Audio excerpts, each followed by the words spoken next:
Well, happy Saturday, Quad Cities. Outside, we're dealing with some clouds, some fog. We've had scattered showers and thunderstorms through the overnight period, as well as some strong to severe thunderstorms on our Friday afternoon. In fact, the Davenport Airport recorded a 75-mile-per-hour wind gust. Nothing like that out there this morning. Temperatures are in the lower 70s across the region, but the dew point's right near 70, so a very juicy air mass in place tells us we still have lots of moisture out there, and that's what's going to be squeezed out as we go throughout the rest of the afternoon and evening hours. Here's a look at the satellite and radar composites. You can see the showers and storms from overnight making its way east across the state of Illinois. Off to the west, though, we've got more scattered showers, but the activity is lifting north with that boundary. So I do think we're going to see some dry hours moving in before more rainfall develops. But again, the heavier rainfall now pressing itself north, heading up towards Dubuque, the Highway 30 corridor, and making its way into southern Wisconsin. Off to the south and west, though, we're going to be watching for more showers and storms to develop later today. But I do think we're going to see some dry hours in there around the midday time frame. All the rainfall activity is being caused by this frontal boundary that's draped across the area with off and on periods of scattered showers and storms, but we're tracking another front that's off to the north and west. Now that front arrives on your Monday. It's going to bring with it a chance of rain as well, but the bigger story behind it, some much cooler weather headed our way.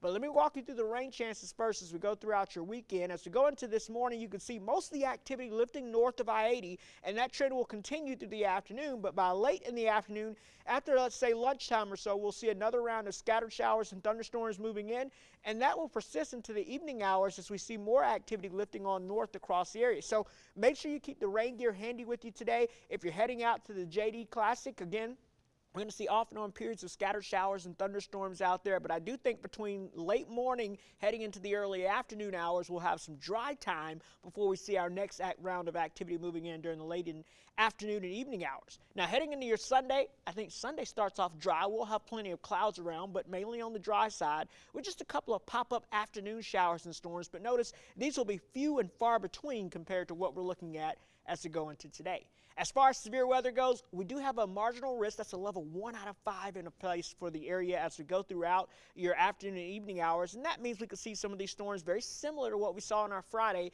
with some damaging winds and the potential of some torrential rains. We'll be watching that for you very closely, so keep it right here. Now, here's the big story. This is the story that everyone has been waiting for. We're going to be tracking a cold front as we head into your Monday. So warm and humid weather will be in place for us through the weekend and heading into Monday. But once that cold front moves through, our winds switch out of the north, and that will drag down some cooler and less humid air. So it will make it much more comfortable to be outside if you have any outdoor activities. In fact, the 6 to 10 day outlook shows a big dip in the jet stream. So the below normal temperatures may be centered right across us here in the upper Midwest. We're talking temperatures that could be about 5 to 10 degrees below normal as we head towards that time frame. Get ready for that. Here's your 7-day forecast. Scattered showers and storms today. A few pop-up showers and storms on your Sunday. Then cooler and less humid weather moves in behind that front heading into next week with just a chance of rain arriving on Thursday.